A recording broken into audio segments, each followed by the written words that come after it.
జగన్మోహన్ రెడ్డి ఇంటికి పిలిచి అన్నం పెట్టి దండం పెట్టి గౌరవప్రదంగా సాగనంపితే సినిమా వాళ్ళతో జగన్మోహన్ రెడ్డి దండం పెట్టించుకున్నారు, సినిమా వాళ్ళని అవమానించారు అంటూ సుదీర్ఘంగా తప్పుడు ప్రచారం చేశారు.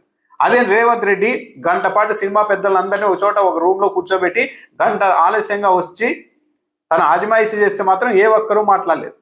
రేవంత్ రెడ్డి కాళ్ళ మీద కాలు వేసుకొని మాట్లాడినా సరే అదేంటండి సినిమా వాళ్ళని ఇలా కళామ తల్లి బిడ్డల్ని ఇలా అవమానిస్తారా అని మురళీమోహన్ కూడా మాట్లాడలేదు. పైగా గతంలో పవన్ కళ్యాణ్ ఏమన్నారు, అసలు సినిమా టికెట్ల వ్యవహారానికి ప్రభుత్వానికి ఏం సంబంధం అండి, అది ప్రైవేట్ వ్యక్తుల వ్యాపారం, ప్రైవేట్ వ్యాపారం పైన ప్రభుత్వ అజమాయిషీ ఏంటి అని ప్రశ్నించారు. అదే పవన్ కళ్యాణ్ అధికారంలోకి వచ్చిన తర్వాత డిప్యూటీ సీఎం అయిన తర్వాత తన సినిమా సమయంలోనే థియేటర్లను బంద్ చేస్తారా అంటూ వెంటనే మొత్తం థియేటర్ల మీద అందరికీ అధికారులను ఉసిగొలిపి దాడులు చేయించారు.